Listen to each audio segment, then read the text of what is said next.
Hello world, my name is Wasim and I am a full stack web developer. Just after the college, placement लेना भी कोई आसान बात नहीं होती. बट अगर आपने कॉलेज टाइम में एक या फिर दो अच्छे लेवल के प्रोजेक्ट्स पे काम कर रखा है, देन ये फिर आपके लिए चुटकियों वाली बात है.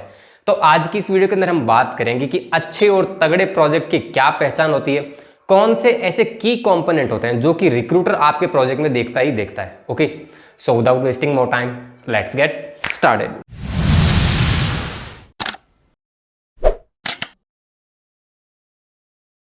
जब भी हम कोई प्रोजेक्ट बनाते हैं ना, तो वो प्रोजेक्ट डिवाइड किया जाता है कुछ फेजेस में. मैं आपको वन बाय वन हर एक फेज एक्सप्लेन करके बताता हूँ, ठीक है. सबसे नंबर वन फेज आती है UI. UI means user interface. फर्क नहीं पड़ता आप वेबसाइट बना रहे हैं या फिर मोबाइल एप्लीकेशन, हर एक प्रोडक्ट का यूजर इंटरफेस अपना होता है. बेसिकली यूजर इंटरफेस का मतलब क्या कि आप जो चीज़ डिजाइन कर रहे हैं ना, वो यूजर एंगेजिंग होनी चाहिए, यूजर फ्रेंडली होना चाहिए, यूजर अंडरस्टैंडेबल होना चाहिए. मतलब ये कि यूजर को खुद से समझ आना चाहिए कि मुझे इस पेज से बाद दूसरे पेज पे कैसे जाना है, एक एक्शन परफॉर्म करने के बाद दूसरा एक्शन किस तरीके से परफॉर्म करना है. और यही वो पॉइंट है जहां पर मोस्ट ऑफ द स्टूडेंट्स या फिर फ्रेशर जो है ना, वो लैक कर जाते हैं. उनको समझ में नहीं आता कि किस तरीके से यूआई डिजाइन करना चाहिए, क्या फ्लो होना चाहिए, राइट. और आई बिलीव इसका सॉल्यूशन भी है. इसका सॉल्यूशन देखो क्या है. फॉर एग्जांपल आप एक ई कॉमर्स वेबसाइट बना रहे हैं, तो आप क्या कर सकते हैं, ई कॉमर्स वेबसाइट्स को रिव्यू कीजिए जो ऑलरेडी मार्केट में चल रही है, ठीक है. उनसे इंस्पिरेशन लीजिए कि हाँ, वहाँ पे किस तरीके का डिजाइन चल रहा है, किस तरीके से मैं उस वेबसाइट को यूज कर पा रहा हूँ या फिर ऐप को यूज कर पा रहा हूँ, तो उसी से सिमिलर कुछ डिजाइन बनाए, डिफरेंट रखें थोड़ा सा, बट इंस्पिरेशन ले सकते हैं. अगर उसमें भी प्रॉब्लम लग रही है तो फिर आपको क्या करना है, सिर्फ गूगल पर जाना है, सर्च करना है HTML template for e commerce website for free, या फिर application designs, mobile application designs या फिर टेम्पलेट्स. तो इंटरनेट पर ना बहुत सारे फ्री रिसोर्सेज भी अवेलेबल हैं और पेड रिसोर्सेज भी अवेलेबल हैं. आप पर डिपेंड करता है कि आप कौन सा यूज करना चाहते हैं, ठीक है. मेरा पॉइंट बस यही है कि एग्जिस्टिंग रिसोर्सेज काफ़ी अवेलेबल है, बट इसका मतलब ये नहीं कि आपको खुद से काम नहीं करना, आपको खुद को भी काम करना है, खुद को भी कोड करना है, यूआई डिजाइन करना आना चाहिए. मतलब अगर डिजाइन करना आएगा ही नहीं ना, तो एग्जिस्टिंग रिसोर्सेज को कैसे यूज करोगे, राइट. तो यूआई बहुत इंपॉर्टेंट रोल प्ले करता है. ओके, इसके बाद सेकंड नंबर पॉइंट आता है डेटाबेस एंड एपीआई. आज के टाइम में मोस्ट ऑफ द जितने भी वेबसाइट्स आप यूज करते हैं ना, सभी में डेटाबेस एंड एपीआई तो यूज होती हैं.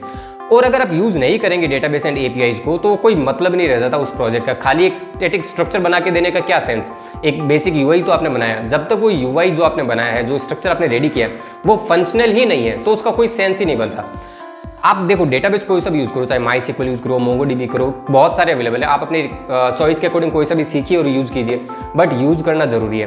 बिकॉज देखो डेटाबेस यूज़ करोगे तभी तो आप कोई डेटाबेस में स्टोर करवाओगे, जो स्टोर्ड है उसको अपडेट करोगे, रिट्रीव करोगे, यूज़र के सामने दिखाओगे, राइट. यूज़र ऑथेंटिकेशन प्रोसेस को यूज़ करोगे या फिर अप्लाई करोगे. तो कहीं ना कहीं जब तक आप डेटाबेस के साथ नहीं खेलेंगे ना, आपकी प्रोग्रामिंग स्किल्स, आपकी लॉजिकल स्किल्स, आपकी थिंकिंग पावर, आपकी मेंटल एबिलिटी, कहीं ना कहीं आपकी लॉजिकल पावर रिक्रूटर पहचान नहीं पाएगा, राइट. तो जब आपको डेटाबेस एंड एपीआईज का यूज तो करना ही करना है. एपीआईज का करो चाहे ना करो, प्रोजेक्ट पे डिपेंड करता है, बट डेटाबेस का यूज करोगे ना, तभी इन सभी चीजों को डिटरमाइन कर पाएगा रिक्रूटर. ओके, इसके बाद थर्ड पॉइंट आता है होस्टिंग. होस्टिंग का देखो सीधा सा मतलब क्या है कि जो आपने कोड किया ना अपनी मशीन पे, अपने सिस्टम पर, उसको आप डिप्लॉय कर देते हो किसी सर्वर पर, ठीक है. अब इसके बाद होता है क्या ना, आपको एक यूआरएल मिल जाता है, एक लिंक मिल जाता है उस वेबसाइट को या फिर उस पर्टिकुलर प्रोजेक्ट को एक्सेस करने के लिए. रिक्रूटर के पास जब आप जाते हो जॉब वगैरह के लिए, तो आपका अगर कोई प्रोजेक्ट लाइव है, ठीक है, तो उसका एक अलग इंपैक्ट पड़ता है कि हाँ, आपने काम कर रखा है जो कि ऑलरेडी पब्लिश्ड है, कोई ना कोई यूजर उसको यूज कर रहा है, या फिर किसी पर्टिकुलर बिजनेस के लिए आपने बनाया तो उनके लिए वो यूज आ रहा है, तो उसका एक अलग इंपैक्ट पड़ता है. अगर आपने अपने लिए बनाया है जस्ट फॉर एक्सपीरियंस, आपने कॉलेज स्टूडेंट हैं, तो मोस्ट ऑफ द केसेस में तो आप एक्सपीरियंस के लिए बनाएंगे, just for your experience, right. तो उसको आप फ्री रिसोर्सेज भी काफ़ी अवेलेबल हैं, उन पर भी पब्लिश कर सकते हैं. फॉर एग्जांपल गिटअप पे डाल सकते हैं. अब किस तरीके से डालना है वो आपको गूगल करना पड़ेगा. और कई गिटअप के अलावा भी काफ़ी सारे फ्री होस्टिंग प्रोवाइडर्स हैं, तो आप सर्च कर सकते हैं गूगल पर. और अगर आप थोड़ा बहुत पैसा खर्च कर सकते हैं तो होस्टिंग कंपनीज तो है ही, फॉर एग्जाम्पल होस्टिंगर या फिर GoDaddy वगैरह, आप उन पर भी अपना कोड डिप्लॉय कर सकते हैं. तो होस्टिंग भी एक इम्पैक्ट डालती है. मतलब अगर आपके प्रोजेक्ट्स लाइव है ना, तो रिक्रूटर के लिए इजी हो जाता है आपके प्रोजेक्ट को चेक करना. Last but not the least, point number 4 is good R&D. R&D का देखो मतलब क्या होता है, रिसर्च एंड डेवलपमेंट. और ये बहुत ज़्यादा इंपॉर्टेंट पॉइंट है, और कहीं ना कहीं जो सॉफ्टवेयर डेवलपमेंट लाइफ साइकिल है उसका सबसे पहला पार्ट भी यही है. हालांकि मैं लास्ट में बता रहा हूँ. अब देखो होता क्या है ना, R&D का मतलब ये कि आप कोई भी प्रोजेक्ट पे काम करने से पहले थोड़ी बहुत रिसर्च करें, उसके बाद डेवलपमेंट स्टार्ट करें. आपको डायरेक्ट कोडिंग पर नहीं जंप कर जाना है. जब तक आप रिसर्च नहीं करेंगे ना, आप आइडिया नहीं लगा पाएंगे कि मुझे क्या डेवलप करना है। बिकॉज प्रोजेक्ट सभी अलग अलग होते हैं, अलग अलग डोमेन्स के लिए हो सकते हैं। फॉर एग्जाम्पल अगर आप ई-कॉमर्स वेबसाइट बना रहे हैं तो आपको उसके अकॉर्डिंग रिसर्च करना है, उसके अकॉर्डिंग यूआई बनेगा, उसके अकॉर्डिंग डेटाबेस डिजाइन होगा। और वहीं अगर आपको रियल एस्टेट वेबसाइट बनानी है कल को, तो उसके अकॉर्डिंग यूआई बनेगा, उसके अकॉर्डिंग डेटाबेस बनेगा, राइट। तो रिसर्च आपको करना जरूरी है।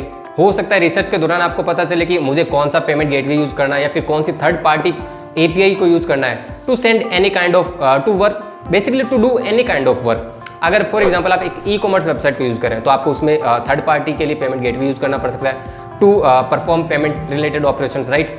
अगर आपको पुश नोटिफिकेशन भेजना है तो आपको गूगल का फायरबेस यूज कर सकते हैं। तो ये थर्ड पार्टी सर्विसेज है और ये सब आपको रिसर्च के दौरान ही पता चलेगा। और वन मोर थिंग, आपको रिसर्च करना बहुत जरूरी है। बिकॉज होगा क्या ना, इंटरव्यू में जब आप जाओगे ना, तो प्रोजेक्ट अगर आपने बनाया है, अपने सीवी में ऐड किया है, तो एक बात तो पक्की है, आपके जो क्वेश्चंस है ना, वो मोस्ट ऑफ द क्वेश्चंस होंगे वो उसी प्रोजेक्ट पे होंगे। अब आपने प्रोजेक्ट पे किस तरीके की टेक्नोलॉजी यूज की है, क्या डेटाबेस यूज किया है, किस टाइप के आपने रिसर्च की है, इन सभी पर इंटरव्यू बहुत ज़्यादा क्वेश्चंस आपसे करेगा, ठीक है। तो अगर आप प्रोजेक्ट बना लेते हैं तो आपके लिए बहुत बढ़िया चीज़ है इंटरव्यू क्रैक करना, right. So that's it for this video. अब अगर वीडियो में मेरे साथ अभी तक बने हुए मेरे दोस्त, तो मेक श्योर वीडियो को लाइक जरूर कर देना। चैनल को अगर सब्सक्राइब नहीं किया, सोच रहे हो करूँ ना करूँ, तो यार ज़्यादा सोचो मत, चैनल को सब्सक्राइब कर लो। कहीं ना कहीं ये मुझे भी मोटिवेट करता ही करता है।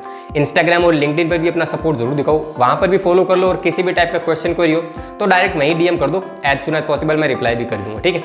तो चलो फिर मिलते हैं नेक्स्ट वीडियो के अंदर। Till then bye bye.